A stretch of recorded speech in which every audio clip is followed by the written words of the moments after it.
প্রবেশ পথ বন্ধ হয়ে গেলে তারা প্রত্যেকে নিজেদের সৎকর্মকে উসিলা বানিয়ে দোয়া করেছিল। আল্লাহ তাআলা তাদের সেই দোয়ার কারণে মুক্তি দিয়েছেন। তাহলে বিষয়টি একেবারে স্পষ্ট। আহ! নবী সাল্লাল্লাহু আলাইহি ওয়াসাল্লাম জীবিত থাকাকালীন তার দোয়া চাইতে পারা যেত, বাট মৃত্যুর পরে সরাসরি আল্লাহকেই ডাকতে হবে। তার নাম, তার গুণ এবং আর নিজের নেকামলকে উসিলা করা যেতে পারে। আল্লাহ তাআলার আসমাউ সিফাত ধরে নাম নাম ধরে ডাকা যেতে পারে। বলা যেতে পারে, ইয়া গফফার, হে গফফার, গফফার নামের উসিলায় হে আল্লাহ তুমি আমাকে মাফ করে দাও। ইয়া রাজ্জাক, হে রাজ্জাক, মহান রিজিক দাতা, এই নামের উসিলায় হে আল্লাহ আপনি আমার রিজিক বৃদ্ধি করে দেন। এভাবে করে আল্লাহ তাআলা আসমা ও সিফাতের গুণাবলী দিয়ে অথবা নেকামলে উসিলা করে দোয়া করা যেতে পারে। সাহাবায়ে কেরাম যা করেননি আমরাও তা করব না। সাহাবায়ে কেরাম কখনো নবীর মৃত্যুর পরে তার ওসিলা দিয়ে দোয়া করেননি। দুনিয়ার জীবদ্দশায় যখন ছিল, অন্ধ সাহাবীর কথা বললাম, সে এসে নবীজির কাছে অন্ধত্ব ঘুচাবার জন্য সে দোয়া চেয়েছে যে আল্লাহ তাআলার কাছে আপনি দোয়া করেন, এবং সেও জানে যে নবী সাল্লাল্লাহু আলাইহি ওয়াসাল্লামের হাতে এটি না, বরং তিনি দোয়া করবেন। নবীজি তখন তাকে বলেছেন যে রবের কাছে দোয়া করো। দেখুন, যখন নবীজির কাছে দোয়া চেয়েছেন তখন নবীজি সরাসরি তাকে কি বলেছেন যে তুমি আল্লাহ তাআলার কাছে এভাবে দোয়া করো। এই জন্য হাতে কলমে শিক্ষা দেওয়া। হ্যাঁ, যেমন ছোট ছেলে বলতেছে যে মা আমাকে এই ময়াকারে মা লেখা শিখিয়ে দাও, আর মা যেন বলতেছে যে বাবা কলম হাতে নাও, কাগজ হাতে নাও, এবং আমি তোমাকে দেখিয়ে দিচ্ছি এভাবে করে শুরু করো, এভাবে গোল দাও, নিচে টানো, উপরে ঠেলো, আকার দাও, মা হয়ে যাবে। বিষয়টা কিন্তু এক নয়। এক হলো বাচ্চা বলতেছে যে এই কথাটা লিখে দাও, মা লিখে দিল। কিন্তু এর থেকে বড় বিষয় হলো যে বাচ্চাকে শিখিয়ে দিচ্ছে যেভাবে করে মা, যেভাবে কলম শুরু করো এখান থেকে, পরে এভাবে এভাবে এভাবে এভাবে লিখে দাও। তো রাসূলুল্লাহ সাল্লাল্লাহু আলাইহি সাল্লামের কাছে দোয়া চেয়েছে অন্ধ সাহাবী, আর নবীজি তাকে শিখিয়ে দিচ্ছেন যে এভাবে করে আল্লাহ তাআলার কাছে দোয়া চাও। তার মানে এটা দ্বারা এটা উদ্দেশ্য যে রাসূলুল্লাহ সাল্লাল্লাহু আলাইহি ওয়াসাল্লাম মের কাছেই চাওয়া নয়, বরং নবীজি যেন তাকে বুঝিয়ে দিয়েছেন যে আল্লাহ তাআলার কাছে চাও, তবে নবীর উসিলা দিয়ে দোয়া করতে পারো, নবীর উসিলা দিয়ে দোয়া চাও। কারণ নবীজি তখন স্টিল বেঁচে আছেন, মৃত্যুর পরে এই কাজ কেউ করেননি। সুতরাং বোঝা গেল যে সমস্ত সূক্ষ্ম বিষয়গুলো যদি আমরা না বুঝি তাহলে শিরক এবং কুফরি, কুফর মুক্ত ঈমান এবং আমল নিয়ে রবের কাছে পৌঁছা সম্ভবপর নয়। তাহলে তাওহীদে বিশ্বাসী একজন মুমিন ব্যক্তি রবের পরিপূর্ণ ক্ষমতায় বিশ্বাস করে বিধায় সে জানে বরকতময় হাত একমাত্র আল্লাহ তাআলার। তাবারাকাল্লাযী বিয়াদিহিল মুলকু ওয়া হুয়া আলা কুল্লি শাইইন কাদির। বরকতময় যিনি, বরকতময় তিনি যার হাতে সর্বময় কর্তৃত্ব। তাবারাকাল্লাযী, বারাকাল্লাযী, তিনি হলেন বরকতময়। আল্লাযী বিয়াদিহিল মুলকু, যার হাতে সর্বময় কর্তৃত্ব। এবার আপনি বলেন সর্বময় কর্তৃত্ব, almighty, all power, all in all কার হাতে? আল্লাহ তাআলার হাতে, নাকি রাসূলুল্লাহ সাল্লাল্লাহু আলাইহি সাল্লামের হাতে? জিবরাইল আমিনের হাতে, না ইসরাফিলের হাতে, না মিকাইলের হাতে, না বাদশাহ সুলাইমানের হাতে? কারো হাতে নয়, বরং তাবারাকাল্লাযী বিয়াদিহিল মুলকু ওয়া হুয়া আলা কুল্লি শাইইন কাদির। তিনি সব কিছুর উপরে সর্বশক্তিমান যিনি, তিনিই হলেন বরকতময়। সুতরাং বরকত চাইলে তার কাছে চান, হে বরকতময় আল্লাহ, আমার জীবনে তুমি বরকত ভরে দাও, আমার জীবনে বরকত ঢেলে দাও। হে আল্লাহ, বা বরকতময় করো আমার জীবন, বা বরকতময় করো আমার আমার চলন, আমার দুনিয়া, আমার পরকাল, আমার সন্তান সন্ততি, আমার দুনিয়ার জীবন, আমার পারিবারিক জীবন, আমার ব্যক্তিগত জীবন, সব তুমি বাবরকতময় করো হে বরকতওয়ালা আল্লাহ।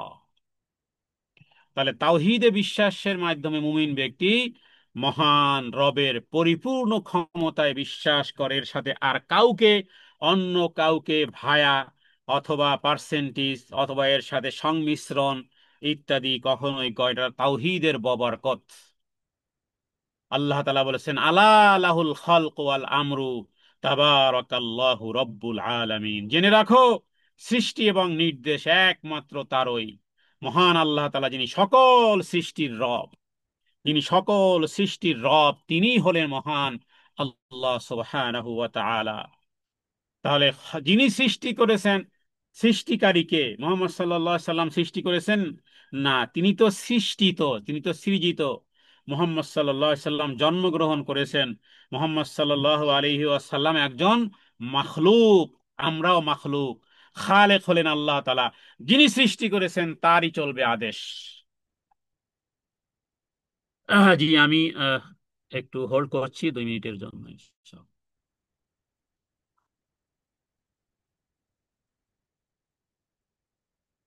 জি, রেকর্ডিংটা আমি বন্ধ করেছি 2 মিনিটের জন্য।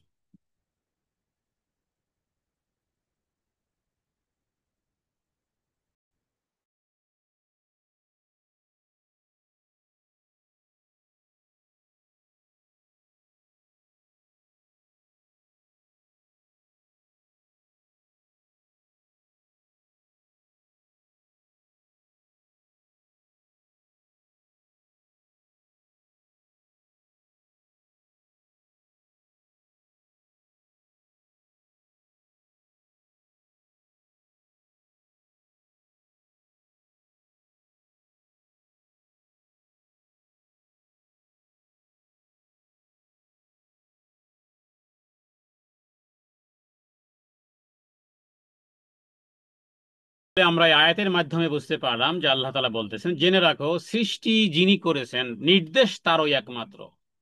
সুতরাং মহান আল্লাহ সুবহানাহু ওয়া তাআলা, যিনি সকল সৃষ্টির রব।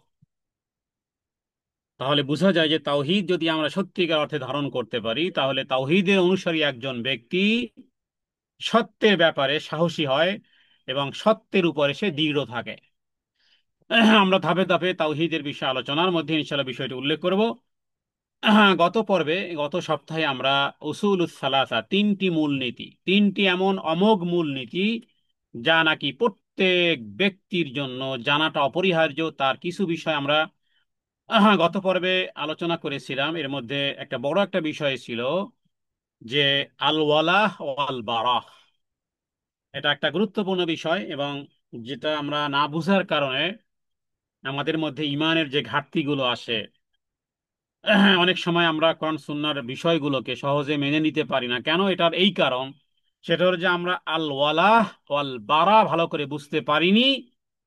বিধায় এই কমতি আর ঘাটতিগুলো আমাদের পরবর্তীকালে আমাদের নূতন প্রজন্মের মধ্যে, তারা অনেক বিষয় তারা মানতে পারে না, যে কাকে বন্ধু বানাবে, কাকে শত্রু বানাবে, কে অন্তরঙ্গ বন্ধু হবে, কে বন্ধু হবে না। এই বিষয়গুলো নিয়ে গত পর্বে আমরা আলোচনা করেছি, এরপর থেকে আমরা আলোচনা করব।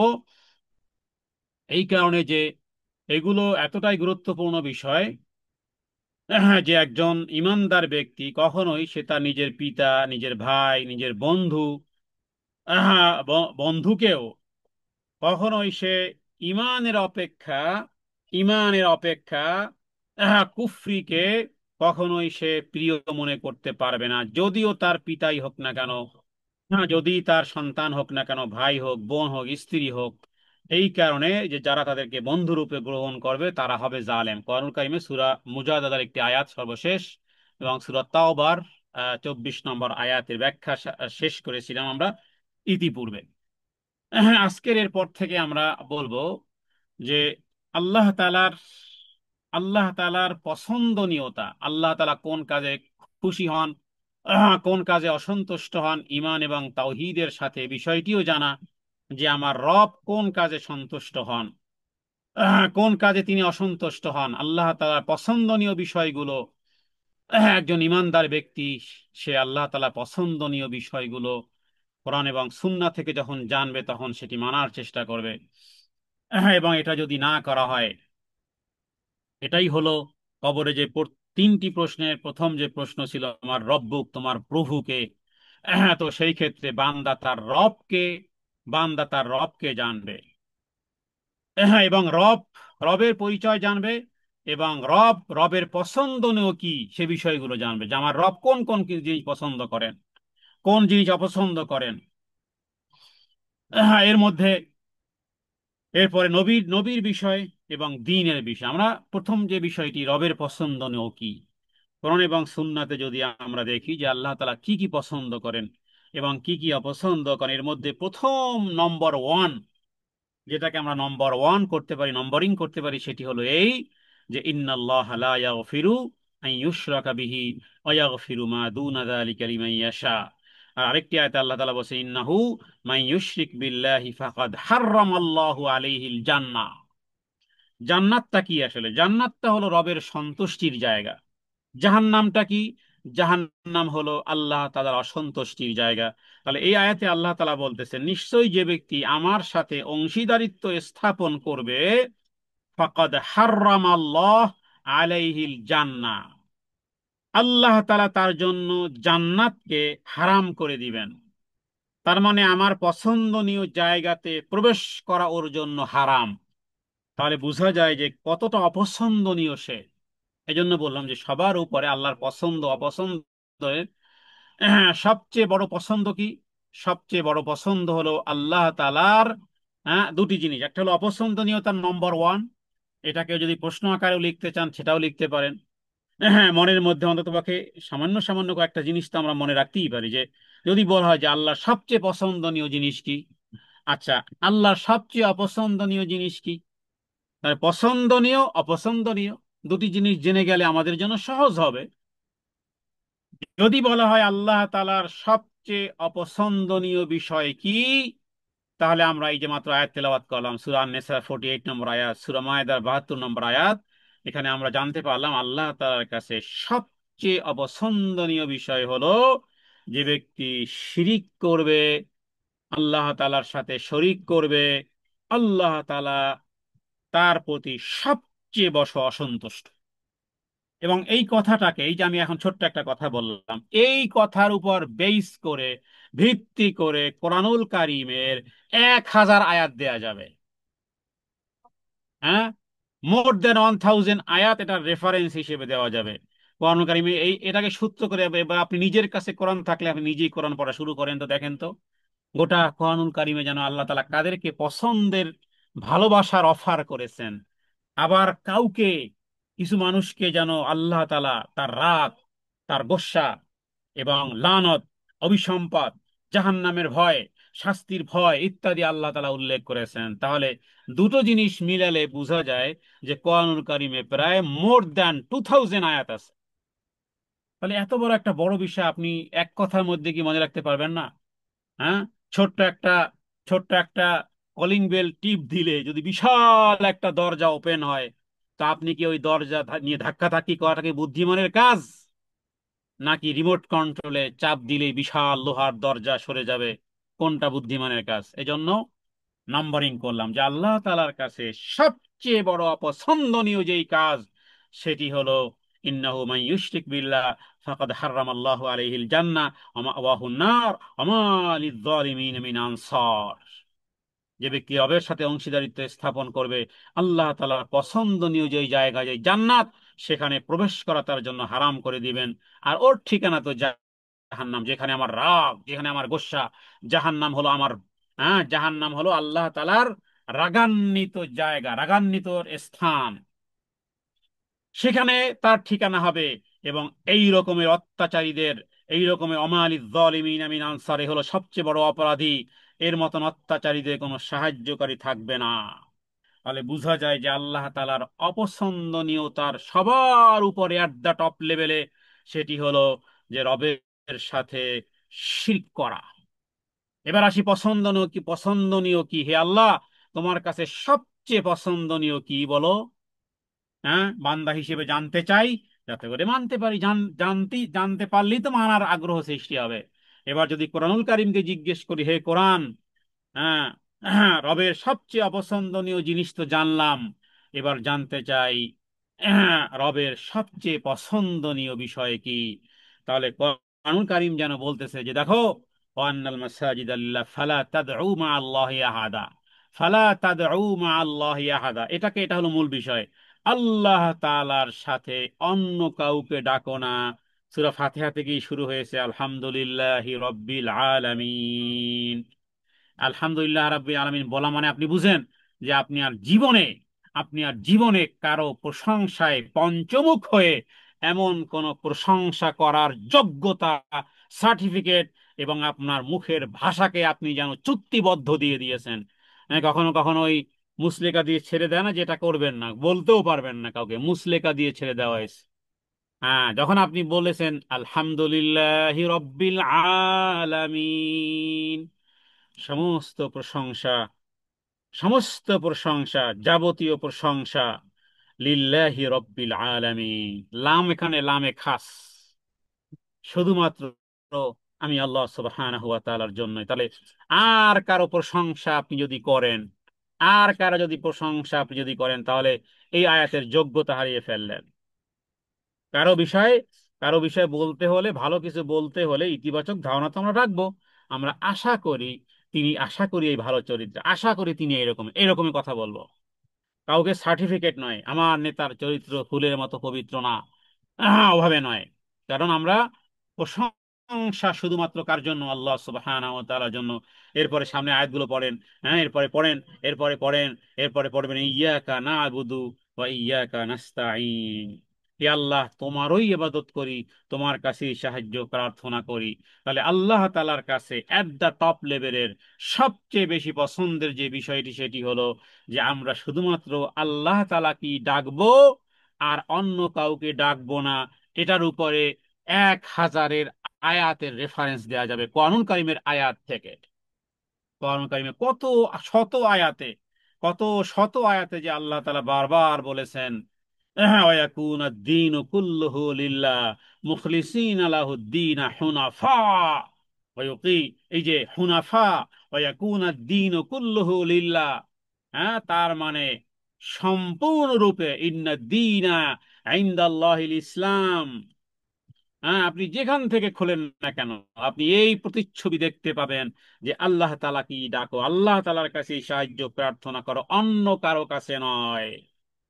الذين يؤمنون بالغيب ويقيمون الصلاة ومما رزقناهم ينفقون الذين يؤمنون بما أنزل إليك وما أنزل من قبلك بالآخرة هم يوقنون أولئك على هدى من ربهم وأولئك هم المفلحون। সূরা বাকারার একেবারে প্রথম দিকের আয়াত।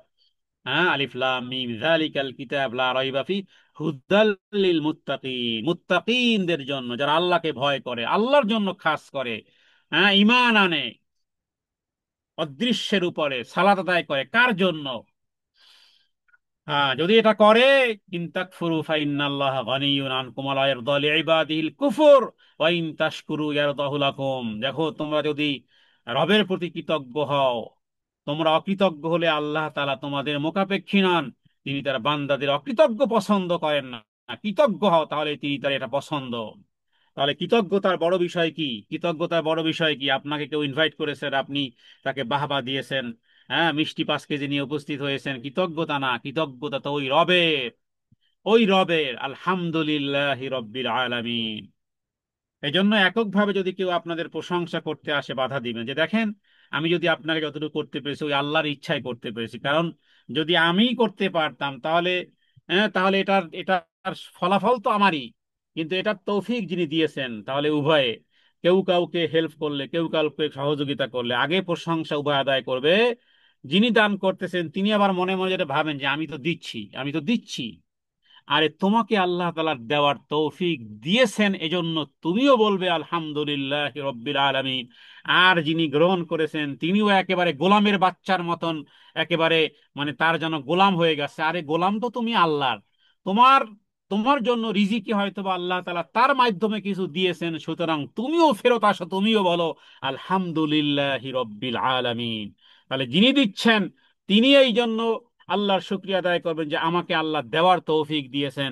আর যিনি গ্রহণ করতেছেন তিনি তার গোলাম না, বরং তিনি আল্লাহরই গোলাম আছেন। কিন্তু আল্লাহ তাআলা তার নসিবে, আল্লাহ তাআলা দুনিয়ার, হ্যাঁ, এই দুনিয়ার নিজামের কারণে আল্লাহ তাআলা আসমান থেকে তো আর কখনো নাজিল করবেন না মান্না সালোয়ার মতন। আল্লাহ তাআলা তোমাকে তার কাছে ব্যবস্থা করেছেন যে তিনি তোমাকে সেটার লাভের সুযোগ দিয়েছেন আল্লাহর কোনো বান্দা বা বান্দির মাধ্যমে। সুতরাং তুমিও বলবে আলহামদুলিল্লাহি রব্বিল আলামিন। এগুলো আসলে তাওহীদ বুঝলে এগুলো অটোমেটিক আসবে, আপনি নিজেই এগুলো আসবেন, আপনার নিজের থেকে এগুলো আসবে। কারণ আমি তাওহীদ মানি হলো, এই জন্য বললাম যে এই দুটি মূল নীতি যদি আমরা মনে রাখি, যে আমার রবের সবচেয়ে পছন্দনীয় বিষয় হলো যে আমরা রবের কাছেই চাইবো, আল্লাহ তাআলাকেই ডাকবো, এর সাথে অন্য কাউকে ডাকবো না। তাহলে এটা যদি মনে রাখি, তাহলে আমাকে তো কৃতজ্ঞতা স্বীকার করতে হবে। তাহলে কৃতজ্ঞতা স্বীকার করতে হয় এটা নয় যে আমি আল্লাহ তাআলার সাহায্যকে ভুলে যাব, বরং আল্লাহ তাআলার প্রশংসা আদায় করার পরে দেন তারপরে আলাদা করে, আবার একই শব্দে নয়। এটা আরো কঠিন বিষয়, যদি খুব গভীর মনোযোগ দেন তাহলে হয়তো বা বুঝতে পারেন। তা না হলে এটা তো বুঝতে আমাদেরই সময় লেগেছে বছরের পর বছর। আল্লাহ তাআলার সাথে অন্য কাউকে সংযোজন, আরবিতে অ দিয়ে সংযোজন হয়, বাংলাতে ও দিয়ে সংযোজন হয়, অথবা এবং দিয়ে সংযোজন হয়। আমি এবং আমি, আমি এবং ওটা, এই যে এবং তার মানে, অথবা ও দিয়ে আমিও, আমি এবং ও, অথবা ও শব্দ দিয়ে, এটাও রবের সাথে করা যাবে না, কারণ এখানে এভাবে করে অ দেয়া যাবে না, এবং বলা যাবে না, ও বলা যাবে না। বরং আল্লাহ তাআলার জন্য খাস রেখে দেন তারপরে তারপরে। যেমন কোনো ব্যক্তি আপনার আপনার কোনো উপকার করেছে, সেই ক্ষেত্রে আপনি আগে এভাবে বলবেন না যে আল্লাহ তাআলার প্রতিও শুকরিয়া। এবং ভালো করে খেয়াল করুন, বাংলাতেই আমি আমার মতো করে বোঝানোর চেষ্টা করতেছি, না বুঝাতে পারলে আমি ব্যর্থ, আমার জ্ঞানের কমতি এবং ঘাটতি। অনেক সময় আছে মানুষ নিজে বুঝে বুঝাতে পারে না, হয়তোবা আমি এমন হয়ে যেতে পারি, আল্লাহ মাফ করুক। কেউ আপনার প্রশংসা করেছে, কেউ আপনাকে সাহায্য করেছে, আপনি এবার বললেন যে আমি আপনার আল্লাহরও প্রশংসা আদায় করি এবং আপনারও, বাস আপনি শিরিক করে ফেলেছেন। শিরকের গন্ধ আসতেছে এই কথা থেকে। যদি বলেন কেন, আমি তো আল্লাহ তাআলার প্রশংসা আগে আদায় করেছি, দেন আপার আপার প্রশংসা আমি করেছি বা অমুকের প্রশংসা করেছি, না, এটা শিরকের কাছাকাছি, কারণ রবের সাথে আপনি অন্য কাউকে মিলিয়েছেন। বরং কিভাবে বলবেন এই কথাটাকে? এইভাবে বলবেন, সমস্ত প্রশংসা আমি আল্লাহ তাআলার শুকরিয়া আদায় করতেছি। এরপরে দাড়ি একেবারে শ্বাস ছেড়ে দেন। এরপরে আপনি বলেন যে আপা আপনারও কৃতজ্ঞতা আদায় করতেছি, তাহলে আর শিরকের গন্ধ এখান থেকে আসবে না। আশা করি বুঝতে পেরেছেন বিষয়টি কখনোই এক নয়। আমরা বলি আল্লাহ আল্লাহ তাআলার, কেমন আছেন আপা? আল্লাহর উসিলায় আল্লাহ তাআলা ভালো রেখেছেন, এবং আপনারা যেভাবে দোয়া করেছেন এভাবে কেউ বলে। অথবা কেউ বলে, মা বাবা জিজ্ঞেস করলে বলে, যখন মা যখন জিজ্ঞেস করে ছেলেকে যে বাবা কেমন আছো, আলহামদুলিল্লাহ, আল্লাহ তাআলা ভালো রেখেছেন এবং আপনাদের দোয়ার উসিলায়। এভাবে করে এভাবে করে এই একই সাথে এবং অথবা ও টুগেদার বলার দ্বারা শিরকের কাছাকাছি হয়ে যায়। কারণ আল্লাহ তাআলার জন্য আলাদা করতে হবে পার্টকে, বাক্যকে, সেন্টেন্সকে, ওয়ার্ডকে স্পেসিফিক ভাবে কমপ্লিটলি আলাদা করতে হবে আমার রবের জন্য। কারণ আল্লাহ তাআলা বলেছেন, আরে বান্দা, আলাইসাল্লাহু বিকাফিন আবদাহ, আমি কি তোমার জন্য এককভাবে কি যথেষ্ট নয়? এরকমের কয়েকশো আয়াত আছে কোরআনুল কারিমে। আমি আজকের এই আলোচনা হয়তো অন্য কিছু আলোচনা করতে চেয়েছিলাম, জানি না আলোচনাগুলো কিভাবে আমার দিলার দিমাগে আসলো। আমার সাবজেক্ট যদি অন্য বিষয়ে আলোচনা করতেছিলাম, উসুলুস সালাসা নিয়ে, তিনটি মূলনীতি নিয়ে, তারপরও একটি প্রসঙ্গ উল্লেখ করতে গিয়ে বিষয়টি এসে গেল। তাহলে এখানে দোষ কি? দোষ হলো যে আল্লাহ তাআলার জন্য খাস করতে বলতে হবে যে আলহামদুলিল্লাহ, আল্লাহ তাআলার অশেষ রহমতে আমি ভালো আছি। দেন এরপরে আলাদা করে বলা যেতে পারে যে আপনারা নিশ্চয়ই মা বাবা হিসেবে স্বাভাবিকভাবে একজন সন্তানের জন্য মা বাবা দোয়া করে, সেই হিসেবে মা বাবার কৃতজ্ঞতাও সেকেন্ড ওয়ে, সেকেন্ড সেন্টেন্স ওয়ার্ডে আলাদা করে বলা যেতে পারে, কিন্তু একই সাথে টুগেদার নয়। তো আরবিতেও এভাবে করা শিরকের কাছাকাছি, অ দিয়ে, বাংলাতে এবং দিয়ে অথবা ও দিয়ে, তার মানে আলাদা করে আল্লাহ তাআলার প্রশংসা, যাবতীয় কৃতিত্ব, যাবতীয় যা কিছু রবের জন্য খাস করে করতে হবে। দেন এরপরে মানুষের কৃতজ্ঞতাও আদায় করা দোষের কিছু নয়, বরং মানুষের কৃতজ্ঞতাও আদায় করা উচিত, যাতে করে সে ইন্সপায়ার হয়, হ্যাঁ, যাতে করে সে আগ্রহান্বিত হয়, অথবা মানুষের শুকরিয়া আদায় করার মাধ্যমে তিনি হয়তো এই কাজগুলো আরো সুন্দরভাবে করতে পারবেন, যদি না রিয়া থাকে। এক কথায় এটা স্বাভাবিকভাবে করা যেতে পারে, কিন্তু টুগেদার কখনোই একসাথে নয়।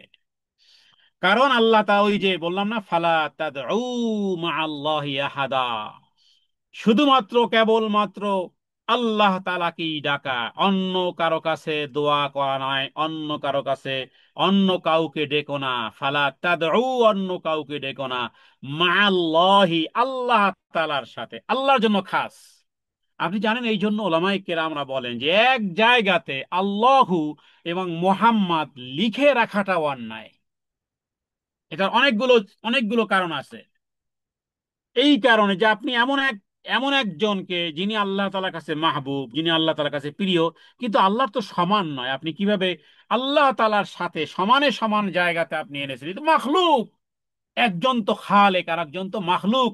হোক না তিনি সৃষ্টির শ্রেষ্ঠ, তিনি আশরাফুল মাখলুকাতের, হ্যাঁ, নবীদের সর্দার, জান্নাতের উদ্বোধন, সম্মান জায়গায় সম্মান, কিন্তু সমান সমান তো নয়।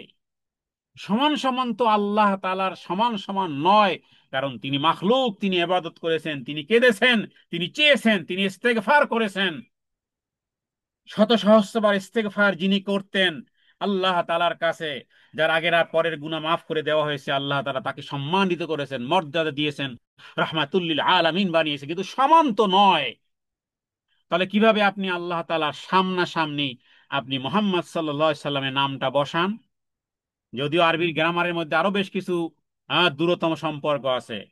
কারণ অর্থ যদি করা হয়, আরবি শব্দ দুটি কাছাকাছি থাকলে একটা আর একটার মোজাফ মোজাফ এলাই হয়, এবং সেটা অর্থ হয় যে আল্লাহ মোহাম্মদ, মোহাম্মদ সাল্লাল্লাহু আলাইহি ওয়াসাল্লাম আল্লাহ, নাউযুবিল্লাহি মিন যালিক। এটা আরো ভয়াবহ, এত শিরিক, এত ডাইরেক্ট শিরিক। এতখানি আরবির গ্রামারের দিকে না গিয়েও স্বাভাবিকভাবে আপনাকে একেবারে ক্লাস 2, 3, 4, 5 এর উই অনুযায়ী, রুলস অনুযায়ী, দিল আর দিমাগ প্রশ্ন অনুযায়ী আপনাকে এত বুঝতে হবে যে আল্লাহ সুবহানাহু ওয়া তাআলার সাথে আর কেউ নয়। লাইসা কামিসলিহি শাই, সূরা শূরা আয়াত নম্বর 11। লাইসা কামিসলিহি শাই ওয়া হুয়াস সামিউল বাসীর। আরে সৃষ্টিজীবের, সৃষ্টিজীব কেহই তাহার মতো নয়। জিবরাইল আমিন, মিকাইল, ইসরাফিল, মোহাম্মদ সাল্লাল্লাহু আলাইহি ওয়াসাল্লাম কেউই নয়, সৃষ্টিজীবের কেউ নয়। এটাই হলো আল্লাহ তাআলার কাছে সবার চেয়ে শ্রেষ্ঠ, সবচেয়ে বেশি পছন্দনীয় একটি প্রশ্নের একটি অ্যান্সার যদি দিতে হয়, তাহলে সেটা বলতে হবে অনায়াসে আল্লাহ তাআলার কাছে সবচেয়ে বেশি পছন্দনীয়, এট দ্য টপের শীর্ষে, সবার উপরে, সেটি হলো রবের সাথে আর কাউকে না মিলানো, রবের সাথে অন্য কাউকে না ডাকা, রবের সামঞ্জস্য অন্য কাউকে না ভাবা, রবের তামসিল অন্য কাউকে না দেওয়া।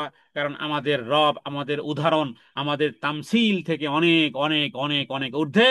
লাইসা কামিসলিহি শাইউন ওয়াস সামিউল বাসীর। তাহলে নাম্বার ওয়ান, আল্লাহ তাআলা সবচেয়ে পছন্দনীয় বিষয় হলো রবের সাথে অন্য কাউকে না ডাকা, রবের মতন অন্য কাউকে না মনে করা। এই যে আপনারা জানেন যে তাওহীদের 3টি বিষয় আছে, তাওহীদের 3টি বিষয়ের মধ্যে একটা হলো আসমা ও সিফাত। আসমা ও সিফাতটা কি? আসমা ও সিফাত হলো আল্লাহ তাআলার জন্য, মহান আল্লাহ সুবহানাহু ওয়া তাআলা তার আসমানি গ্রন্থ সমূহ কোরআনও, আসমানি গ্রন্থ সমূহ বলা যেতে পারে যে বাণী সমূহ, হাদিসও, এর মধ্যে আল্লাহর কিতাবে এবং রাসূলুল্লাহ সাল্লাল্লাহু আলাইহি সাল্লামের ভাষায় নিজের জন্য যে সমস্ত নাম এবং গুণ আল্লাহ তাআলা সাব্যস্ত করেছেন, সেইগুলোর ক্ষেত্রে এককভাবে, এককভাবে কথাটা আরো ভালোভাবে বুঝতে হবে যে এককভাবে, এর সাথে অন্য কারো নয়, এককভাবে বিশ্বাস করাকে তাওহীদুল আসমা ও সিফাত বলা হয়। তার মানে এখানে অন্য কাউকে আপনি আর কারো সাথে মিলাতে পারবেন না। আর তাওহীদের রুবুবিয়ত কি ছিল? এটা এটা অনেক সময় অনেকের কাছে কঠিন প্রশ্ন। অনেকে আপনার বাবা শুনেছেন তাওহীদের রুবুবিয়ত, তাওহীদে উলুহিয়ত, তাওহীদে আসমা ও সিফাত, আপনার এই কথাগুলো অনেকে পরিচিত, কিন্তু আসলে আমি যদি একেবারে সংক্ষিপ্তভাবে 1 মিনিটের মধ্যে বোঝানোর চেষ্টা করি, তাহলে তাওহীদের রুবুবিয়ত হলো যে মালিকানা, পরিচালনা, হ্যাঁ, এগুলোর ক্ষেত্রে যেমন আল্লাহ তাআলা সব সৃষ্টি করেছেন, আল্লাহ খালিকু কুল্লি শাই, এটা কে অস্বীকার করে? কাফেরেরা অস্বীকার করে না যে আল্লাহ তাআলা এগুলো সব সৃষ্টি করেছেন। তাহলে এগুলো, আল্লাহ আলাহুল খলক ওয়াল আমর, এগুলো যে সব সৃষ্টি করেছেন আল্লাহ তাআলা, এটা সবাই মানে, ইহুদি মানে, কাফের মানে, বেঈমান মানে, মুশরিক মানে, এমনকি ফেরাউনও মানে। তাহলে এটাকে বলা হয় তাওহীদ রুবুবিয়্যত। এটা সবাই মানে, সবাই মানে। মানে না কোথায় এসে? মানে না এসে যেটা হলো সেটা হলো তাওহীদ উলুহিয়্যাত। তাওহীদ উলুহিয়্যাত আপনার আমারই লঙ্ঘন হয়ে আছে। তাওহীদ উলুহিয়্যাতই, তাওহীদ উলুহিয়্যাত হলো ইবাদত, শুধুমাত্র ওই যে ইয়াকা নাবুদু ওয়া ইয়াকা নাস্তাইন, এটা তাওহীদ উলুহিয়্যাত। ইলাহ, ইলাহ, আমার সালাত, আমার কোরবানি, আমার জীবন, আমার মরণ, আমার বাঁচে থাকা, আমার মরে যাওয়া, আমার সকাল আর সন্ধ্যা, আমার দিন আর রাতের যাবতীয় কার্যক্রম যেটা ইবাদত, এটাকে শুধুমাত্র কেবলমাত্র একমাত্র আল্লাহ সুবহানাহু ওয়া তাআলার জন্য করলে হয় তাওহীদ ও উলুহিয়াত। তবে যারা চালাক, চালাক মুসলিম মুমিন, কিন্তু ক্লেভার, যারা একটু বুদ্ধিমান, তারা এটাকে ঠিক রেখেই সব কাজ করতে পারে। যেমন মনে করুন, আপনি আমার বাসাতে আসবেন, ফোন করলেন যে আমি আসতেছি, আমি আপনার জন্য ভালো রান্না করলাম, ঘর বাড়ি একটু সাজালাম, হ্যাঁ, সব সাফ সুতরা করে রাখলাম। এটা যদি শুধু উদ্দেশ্য হয়ে থাকে আপনার জন্যই আপনি ঘর সাজিয়েছি ইত্যাদি যদি করে থাকি, হ্যাঁ, তাহলে ফায়দা সওয়াব পাওয়া যাবে না। কিন্তু যদি তাওহীদ উলুহিয়্যাত ঠিক রেখে এটাকে করা যায়, কিভাবে? তাওহীদ উলুহিয়্যাত একটু আগে কি বলেছি, আমার জীবনের যাবতীয় কার্যক্রম আল্লাহর সন্তুষ্টির জন্য। তাহলে আপনি আমার বাড়িতে আসবেন মেহমান হিসেবে, হ্যাঁ, আপনার জন্য আমি ভালো রান্না বান্না করলাম এই কারণে, যেহেতু মেহমানের সম্মান করাটা এটা নবীওয়ালা কাজ। নবীওয়ালা কাজ আমি করতে যাচ্ছি, কারণ আমার বাড়িতে অমুক মেহমান আসবে, ভালো বাজার করলাম, ভালো রান্নাঘাট হ্যাঁ, বাজারঘাট করা হলো, রান্না বান্না করা হলো, ঘর সাফ সুতরা করা হলো, যাতে করে মেহমান ঢুকে একটা ভালো একটা মৌম পরিবেশ সে উপলব্ধি করতে পারে। সব কিছুর পিছনে ওই যে উলুহিয়াত কাজ করতেছে, ফোকাস দিচ্ছে ওখান থেকে, যে তুমি তোমার এই জীবনের যা কিছু করো সব রবের সন্তুষ্টির জন্য করবে। তাহলে এটা হয় উলুহিয়াত। এই জন্য কারো কারো জীবন, যারা ক্লেভার, যারা চালাক, পরকালের দৃষ্টিতে চালাক, ওরা যদি স্বামী আর স্ত্রী 60 বছরও সংসার করে, 60 বছরের ছেলে মেয়ের জন্য কত কিছু করতে হয়েছে, পুরোটাই ফেরেশতারা লিখবে তাওহীদে উলুহিয়াত। 60 বছরের স্বামী স্ত্রীর জীবন পুরোটাই তাওহীদে উলুহিয়াতের মধ্যে শামিল। কারণ স্বামী তার স্ত্রীর জন্য, স্ত্রী তার স্বামীর জন্য এই জীবনে যা কিছু করেছে সব করেছে ওই রবের সন্তুষ্টির জন্য। স্বামী মনে করেছে আমার উপর হক আছে, আমার স্ত্রীর জন্য আমার উপর হক আছে, স্ত্রী মনে করছে আমার জন্য স্বামীর উপর হক আছে। এই হক একে অপরের কার কার তাগাদে, কার তাগিদে? আল্লাহ তাআলার তাগিদে তাদের এই 60 বছরের দাম্পত্য জীবন পুরোটাই উলুহিয়তের মধ্যে এসে গেছে। হ্যাঁ, সম্পর্ক তো সবাই রাখে, সংসার তো সবাই করে, কেউ করে উলুহিয়তের আলোকে, আর কেউ করে জৈবিক চাহিদার আলোকে। এটাই হলো পার্থক্য। তাওহীদ উলুহিয়াতের জায়গায় আমাদের আমাদের সবচেয়ে বড় বুঝার বিষয়। কিন্তু তাওহীদ রুবুবিয়াত, এক কথায়, ওই ওই ফেরাউনও মনে করতো যে আসমান কার, আল্লাহর, জমিন কার, বৃষ্টি দেয় কে। কোরআন কারিমে সূরা আনকাবুত একটা সূরার নাম মাকরাসা, হ্যাঁ, 20 নম্বর পারার একেবারে প্রথম পেজ থেকে পড়া শুরু করবে, আয়াতের পরে আয়াত, আয়াতের পরে আয়াত। আম্মান খালাকাস সামাওয়াতি ওয়াল আরদা, কে করেছে আসমান আর জমিন সৃষ্টি, চন্দ্র চন্দ্র সূর্য গ্রহ নক্ষত্র, নদ নদী জোয়ার ভাটা, এগুলো কে সৃষ্টি করেছেন? একনিষ্ঠভাবে সবাই বলবে আল্লাহ। ওখানে ওটার তালিম আর নসিহত করা করা লাগে না। ওটা এমনিতেও একটা বাচ্চা বলতে পারে আকাশের দিকে তাকিয়ে, সূর্যের দিকে তাকিয়ে, এগুলো আমার মা বাবা সৃষ্টি করে নাই, আমাকেও সৃষ্টি করেছেন আল্লাহ তাআলা। প্যাস যেখানে লাগে, যেখানে সংঘর্ষ লাগে দুটি জায়গাতে, এক তাওহীদে উলুহিয়াত, আর একটা তাওহীদে আসমা ও সিফাত। এই দুই জায়গার কারণে মানুষ কাফের হয়ে যায়। এই দুই জায়গার কারণে সারা জীবনের আমল zero zero zero and zero. আর এই দুই জিনিস সংশোধন করার মাধ্যমে শুধু নেকামল আর নেকামল আর নেকামল। তাহলে তাওহীদ উলুহিয়াত কি? আমার জীবনের যা কিছু করব আমি রবের সন্তুষ্টির জন্য করব। মেহমানকে মেহমানদারি করাবো রবের সন্তুষ্টির জন্য, কারোর সাথে হেসে কথা বলবো আমি রবের সন্তুষ্টির জন্য, স্বামী তার স্ত্রীর জন্য সাজবে রবের সন্তুষ্টির জন্য, স্ত্রী তার স্বামীর জন্য পরিপাটি করে সাজবে এই কারণে রবের সন্তুষ্টির জন্য, যাতে করে আমি এমন ভাবে পরিপাটি করে সাজবো যাতে করে আমার স্বামীর নজর অন্যদিকে না যায়। ওই নারীর এই সাজুনি আর গুজুনি আর এই সাজুগুজু করা, এটা তখন আর সাধারণ কাজ থাকবে না, এটা ওই উলুহিয়াতের আলোকে এটা ইবাদত হিসেবে পরিগণিত হবে।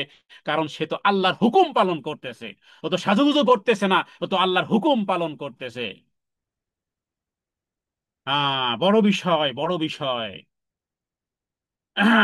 আল্লাহ তাআলা বলেছেন, ফামান কানা ইয়ারজু লিকা রাব্বিহি ফালইআমাল আমালান সালিহান ওয়ালা ইউশরিক বিইবাদাতি রাব্বিহি আহাদা। যে ব্যক্তি রবের সাথে সাক্ষাৎ কামনা করে সে যেন সৎ কাজ করে।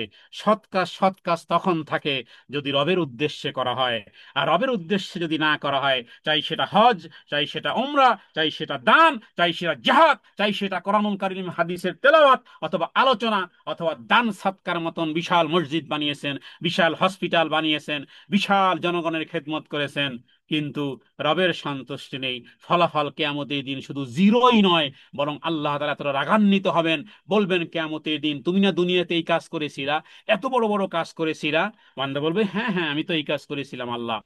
আল্লাহ বলবেন, যাও, যাদের সন্তুষ্টির জন্য করেছিল কিয়ামতের ময়দানে ওদের কাছ থেকে খুঁজে খুঁজে ওদের কাছ থেকে বিনিময় নাও। আমার কাছে কোনো বিনিময় নেই, কারণ তুমি মানুষের সন্তুষ্টির জন্য করেছিলে, আমার সন্তুষ্টির জন্য ছিলে না। এবার আপনি নিজেকে একটু জিজ্ঞেস করেন তো, যে আপনার জীবনের, হ্যাঁ, যৌবন থেকে বুঝমান হওয়ার পর থেকে আপনি যতগুলো কাজ করেছেন, কত কির জন্য আপনি করেছেন, কির জন্য করেছেন? আরে একটা ভালো ইন্টারভিউ যদি যেতে চান, একটা হালাল, একটা ভালো চাকরির অফার পেয়েছেন, ইন্টারভিউ দিতে যাচ্ছেন, ভালো করে একটু, হ্যাঁ, প্যান্ট ইন করেছেন, অথবা ভালো করে একটু চুল টাচ দিয়েছেন, ভালো করে, হ্যাঁ, পুরুষের জন্য বলি, নারীদের জন্য, নারীদের জন্য তারা তো পরিপূর্ণ পর্দার বিধান রাখবে, যাই হোক, বুঝানোর জন্য, এটাই কারণে, হ্যাঁ, একটা চাকরির ইন্টারভিউ দিতে যাচ্ছেন, সেটা ইবাদত কিভাবে হয়?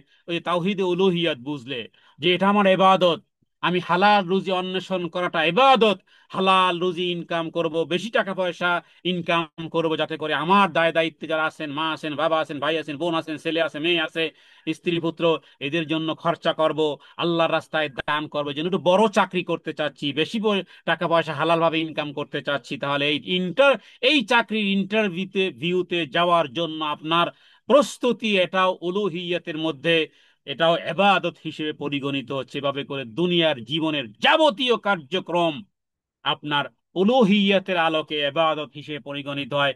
তার মানে উলুহিয়াত হলো যে ইবাদত হবে আল্লাহর সন্তুষ্টির জন্য একনিষ্ঠ করাকে তাওহীদে উলুহিয়াত বলে। হুয়া ইফরাদুল্লাহি সুবহানাহু ওয়া তাআলা বিল ইবাদা, যাবতীয় ইবাদতকে, যাবতীয় দুনিয়াবী কার্যক্রম, পরকালের তো বিষয় আছে আছে, দুনিয়াবী কার্যক্রম যদি একনিষ্ঠভাবে আল্লাহ সুবহানাহু ওয়া তাআলার সন্তুষ্টির জন্য যদি করা হয়, তাহলে সেটা তাওহীদে উলুহিয়াতের মধ্যে পড়ে। বিধায় আল্লাহ তাআলা এই কথাটাকে সহজভাবে, আমরা যেহেতু কম জ্ঞানী, আমাদের মেমোরি যেহেতু কম, আমাদের হায়াত যেহেতু কম, বিদ্যা বুদ্ধি যেহেতু কম, এই কারণে আল্লাহ তাআলা একটা প্যাকেজ দিয়েছেন মানুষের জীবনে, যে ও মানুষ, তোমার জন্ম থেকে মৃত্যু পর্যন্ত এই যে একটা প্যাকেজ, এই প্যাকেজটাকে তুমি এভাবে করে নির্ধারিত করে দাও, তাহলে তাওহীদে উলুহিয়াত হবে। সেটা হলো এই, হে নবী, আপনি বলে দেন, বল, ইন্না সালাতি অনুসুকি অমাহিয়ায়া অমামাতি লিল্লাহি রব্বিল আলামিন, নিশ্চয়ই আমার সালাত, আমার কোরবানি, আমার জীবন, আমার মরণ, আমার জন্ম থেকে আমার মৃত্যু পর্যন্ত পুরোটাই, অমামাতি হায়াতি অমামাতি, আমার গোটা জীবন, একেবারে মরণের আগ মুহূর্ত পর্যন্ত, এই যে গোটা জীবনের প্যাকেজ, কার জন্য? লিল্লাহি, লিল্লাহি, লিল্লাহি, অনলি ফর আল্লাহ, লিল্লাহি, রবের জন্য, রব্বিল আলামিন, যিনি বিশ্বজাহানের পালন কর্তা।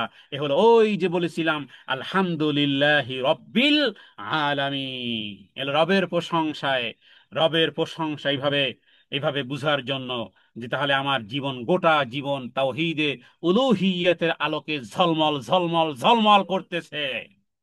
আমার দুনিয়ার খাবার খাদ্য খাওয়া, আমার অশ্রমে যাওয়া, আমার চাকরি করা, আমার সংসার করা, আমার ছেলেমেয়ের খোঁজ খবর নেওয়া, সব কিছু অনলি ফর আল্লাহ। কারো সাথে হাসি রাখা, কারো সাথে মুখ বেজার রাখা, কারো প্রতি রাগ হওয়া, কারো প্রতি সন্তুষ্ট হওয়া, কাউকে কিছু দেওয়া, কাউকে কিছু না দেওয়া, কাউকে প্রদান করা, কারো থেকে বিরত থাকা, কাউকে ভালোবাসা, কারো সাথে ভালোবাসার থেকে দূরত্বে থাকা, কারো কাছে যাওয়া, কারো দূরত্বে যাওয়া, ইত্যাদি হবে কার জন্য? লিল্লাহি, লিল্লাহি, শুধুমাত্র, অনলি ফর আল্লাহ। তাহলে স্বামী সংসার কার জন্য? ছেলে মেয়ে লালন পালন কার জন্য? হ্যাঁ, বুঝা নাই, বুঝা নাই। সন্তানরাও বুঝে না।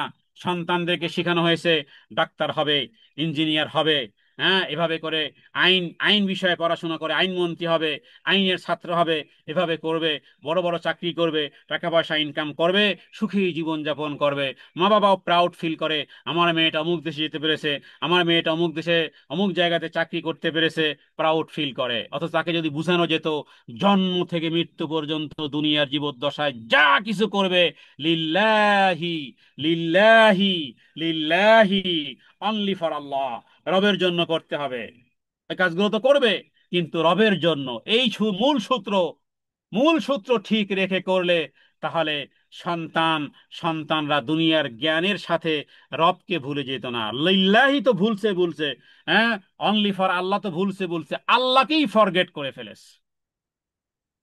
অথচ কথা ছিল তোমার জীবন তোমার মরণ যাবতীয় যা কিছু লিল্লাহি রব্বিল আলামিন, রবের জন্য। তুমি যা কিছু হও নো প্রবলেম, খেদমতে খালকের জন্য। তুমি ডাক্তার হবে মানুষের গলা কাটার জন্য নয়, তুমি ডাক্তার হবে লিল্লাহি। কার জন্য ডাক্তার হবে? লিল্লাহি, রবের জন্য। আল্লাহর সন্তুষ্টির জন্য তুমি সহযোগিতা করবে, গরিব অসহায়ের পাশে দাঁড়াবে, হ্যাঁ, তাদের কুশল বিনিময় করবে, হ্যাঁ, অসহায় মানুষকে গলায় পাড়া দিয়ে জিহ্বা টেনে নিয়ে তারপর তুমি তোমার টাকা পয়সার জন্য এইভাবে, হ্যাঁ, অতিরিক্ত চার্জ, অতিরিক্ত টেস্ট, অতিরিক্ত তাদের কাছ থেকে এই ভিজিট ইত্যাদি বিভিন্ন রকমের কোনো অনুগ্রহের কোনো নেই। কত বড় ফকির, কত বড় হৃদয় দীক্ষে, কত বড় ফকিরের বাচ্চা হলেই এই রকমের যে মানুষের স্ট্যাটাসের দিকে লক্ষ্য করে না, সব বুঝে, চোখ দেখে জিহ্বা দেখে, হ্যাঁ, হাত পা দেখেও রোগ নির্ণয় করতে পারে। অথচ একটা গরিব অসহায় মানুষের চেহারা দেখেও তার আর্থিক অসচ্ছলতার কথা অনুভব করে তার জন্য একটু দয়া মায়া হয় না, তার মানে ওর পড়াশোনা তো লিল্লাহি ছিল না। হ্যাঁ, তুমি ডাক্তার হও, ইঞ্জিনিয়ার হও, তুমি বড় কিছু হও, কার জন্য হও? লিল্লাহি। লিল্লাহি, গোটা পৃথিবী ঘুরে বেড়াও লিল্লাহি, তাহলে হবে তাওহীদে, তাওহীদে উলুহিয়াত, তাওহীদে উলুহিয়াত হবে। রবের জন্য আমার জীবন আমার মরণ, তিনিই আমার জন্য সব। তার জন্যই আমি, তার জন্যই বেঁচে আসছি, তার জন্যই মরে যাব, তার জন্যই জীবনের যাবতীয় অ্যাক্টিভিটি, যাবতীয় যা কিছু রবের রবের জন্য, হালাল রুটি রুজি অন্বেষণের জন্য। হ্যাঁ, এই লড়াই রবের সন্তুষ্টির লড়াই।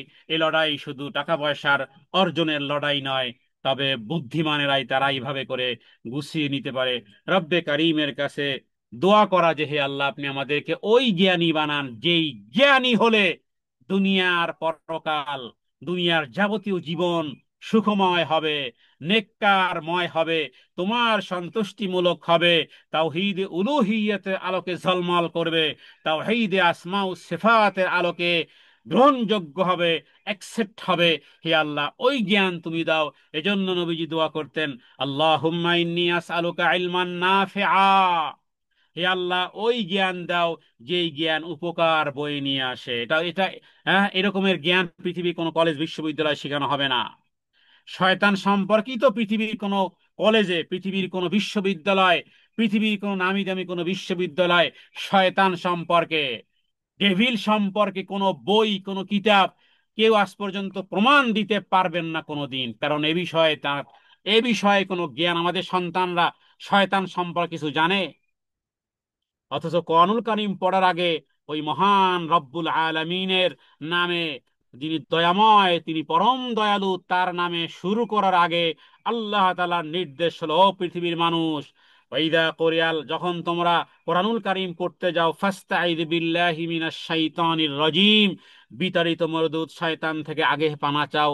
দেন এরপরে আমি গফুর গফফার, আমি রহমান এবং রহিম, আমার নামে শুরু করো। তাহলে আল্লাহ তাআলার নামের শুরুর আগে যেন তাগুতের, আমাদের সবচেয়ে জীবনের বড় শত্রু, যে প্রত্যেকটা মুহূর্তে মুহূর্তে মুহূর্তে মুহূর্তে, প্রত্যেকটা মুহূর্তে মুহূর্তে লেগে আছে আপনাকে ধোঁকা দেওয়ার জন্য। অথচ এত বড় একটা জরুরি বিষয়, জরুরি বিষয়, পৃথিবীর জ্ঞান রাজ্যের এত উৎকর্ষতার এই জ্ঞান রাজ্যের পৃথিবীর কোনো বিশ্ববিদ্যালয়, পৃথিবীর কোনো কোচিং সেন্টারে, পৃথিবীর কোনো কলেজে, বিশ্ববিদ্যালয়, স্কুলে কোনো নামি দামি কোনো বিশ্ববিদ্যালয় সেই শয়তান সম্পর্কে জ্ঞান দেয়া কেন হয় না, যে সবচেয়ে বড় শত্রু? আরে যারা বিধর্মী, ওরাও যৌবনের তাড়নায়, হ্যাঁ, যা খুশি তাই করার পরে একসময় আফসুস করে যে হায়, আমার যৌবনটা কোন কাজে লাগালাম।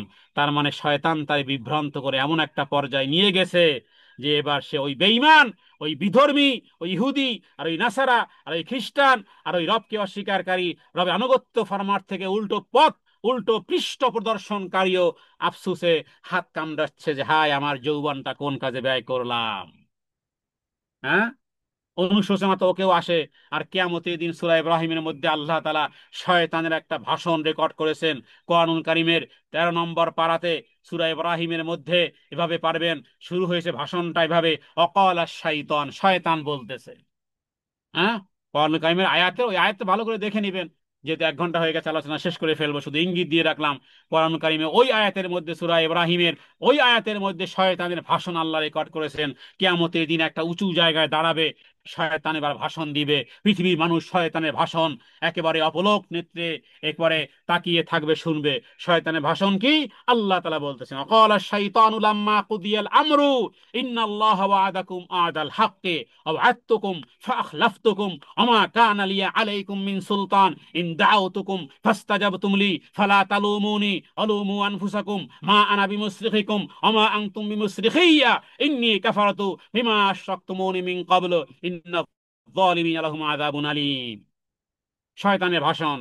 হায় হায়, শয়তান বলতেছে কিয়ামতের দিন যখন ফায়সালা হয়ে গেছে, হ্যাঁ, অকাল শাইতান লাম্মা কই ইন্নাল্লাহ মারাকুম, আল্লাহ তাআলার ওয়াদাই বড় ওয়াদা। শয়তান কি বলতেছে?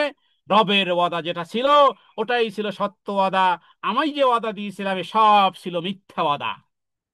আমার ওয়াদা, আমার চুক্তি সব মিথ্যা ছিল, আল্লাহর ওয়াদাই ছিল সত্য ওয়াদা। ওয়া'আদতুকুম ফাখলাফতুকুম, দেখো তোমরা আমার কথা কেন শুনলো। হ্যাঁ, যেন ওই যে চোর, চোর রে বলে চুরি করতে গৃহস্থ বা সজাগ থাকতে, শয়তান বলতেছে কেন আমার কথা শুনছো তোমরা। হ্যাঁ দেখো, অমা কান আলী আলাইকুম মিন সুলতান, আমি তোমাদের উপর কোনো বাদশাহী ছিলাম না, আমি তো শুধু মনের মধ্যে একটু খুঁতখুঁটি, মনের মধ্যে একটু সূচনা, মনের মধ্যে একটু নাড়াচাড়া দিতাম, বাস এই তো আমার পাওয়ার ছিল। আমি কি কখনো বাঁশ নিয়ে, কামান নিয়ে, রাইফেল নিয়ে, বন্দুক নিয়ে আমি কি তোমাকে ঘর থেকে কখনো গুলি করে বের করেছি, যা ওইখানে যা? আমি তো এরকমের কোনো বাদশাহী ছিল না আমার। আমার তো শুধু মনের মধ্যে শুধু সুরসুরি দেওয়াটাই ছিল।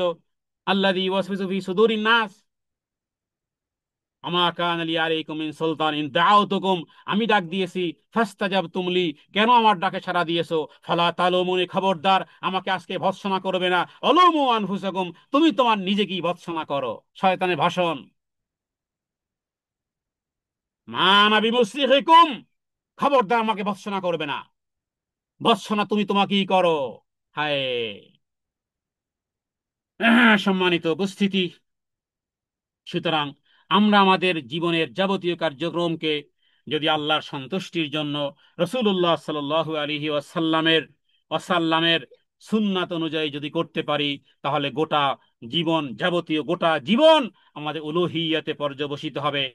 আর একটি কথা যেখানে শুরু করেছিলাম, আসমাউস সিফাত, যে আল্লাহ তাআলার সাথে আল্লাহ তাআলার যে সমস্ত নামগুলো রয়েছে, গুণ সাব্যস্ত করেছেন, যেগুলোকে এককভাবে বিশ্বাস করা, সেই ক্ষেত্রে মুহাম্মদ সাল্লাল্লাহু আলাইহি সাল্লামকে পাশাপাশি আনা যাবে না। এটাকে বলা হয় তাওহীদ আসমাউস সিফাত। আল্লাহ তাআলা বলেন, ওয়ালিল্লাহিল আসমাউল হুসনা ফাদউহু বিহা, আল্লাহ তাআলার জন্য সুন্দর সুন্দর নাম রয়েছে, তোমরা তাকে সে সমস্ত নামেই ডাকো। সে সমস্ত নামেই ডাকো। সুতরাং আল্লাহ তাআলাকে ডাকতে হবে একনিষ্ঠভাবে, আল্লাহ তাআলা আসমা ও সিফাত দিয়ে ডাকা। এবং গোটা জীবনের যাবতীয় কাজ যেন আল্লাহর সন্তুষ্টির জন্য করি, তাহলেই হবে তাওহীদ উলুহিয়াত। তাওহীদে হবে তাহলে আসমা ও সিফাত, এবং এগুলোর আলোকেই আমাদের জীবনের 3টি মূলনীতি সাজবে। আর কবরে গিয়ে যখন প্রশ্ন করবে মার রব্বুকা মা দীনুকা মান নাবিয়্যুক, ওখানে যখন 3টি প্রশ্ন করবে, অনায়াসে আপনি বলতে পারবেন রব্বি আল্লাহ, বলতে পারবেন দীনি আল ইসলাম, এবং বলতে পারবেন, এবং বলতে পারবেন, যখন নবী সম্পর্কে জিজ্ঞেস করা হবে তখন আপনি বলতে পারবেন, হ্যাঁ, যে ইনি হলেন রাসূলুল্লাহ সাল্লাল্লাহু আলাইহি ওয়াসাল্লাম, যার প্রতি ঈমান এনেছি। বলেছিলাম আমানতু বিল্লাহি ওয়া মালাইকাতিহি ওয়া কুতুবিহি ওয়া রুসুলিহি ওয়াল ইয়াউমিল আখিরি ওয়াল কদরি খাইরিহি ওয়া শাররিহি মিনাল্লাহি তাআলা। আল্লাহ তাআলার কাছে প্রার্থনা করি, হে আল্লাহ, এই অফুরন্ত অফুরন্ত এক জ্ঞান, হে আল্লাহ, তুমি তোমার ভান্ডার থেকে আমাদেরকে তাওহীদের জ্ঞান দাও, তাওহীদি ঈমান দাও, তাওহীদওয়ালা আমল দাও, তাওহীদওয়ালা ঈমান দাও। তাওহীদের আলোকে যেন আমল করতে পারি, তাওহীদের আলোকে যেন দিন আর রাত গুজরান করতে পারি, দিনাতিপাত যেন করতে পারি তাওহীদের আলোকে।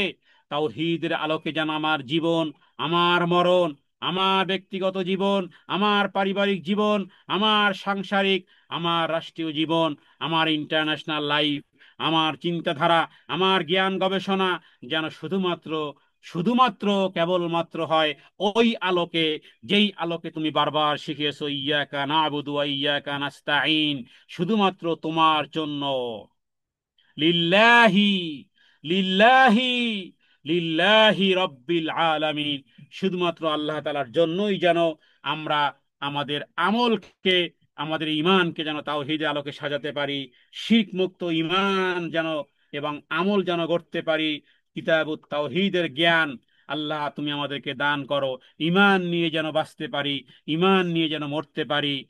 আল্লাহুম্মা তাওয়াফফানা মুসলিমান ওয়া আলহিকনা বিস সালিহিন।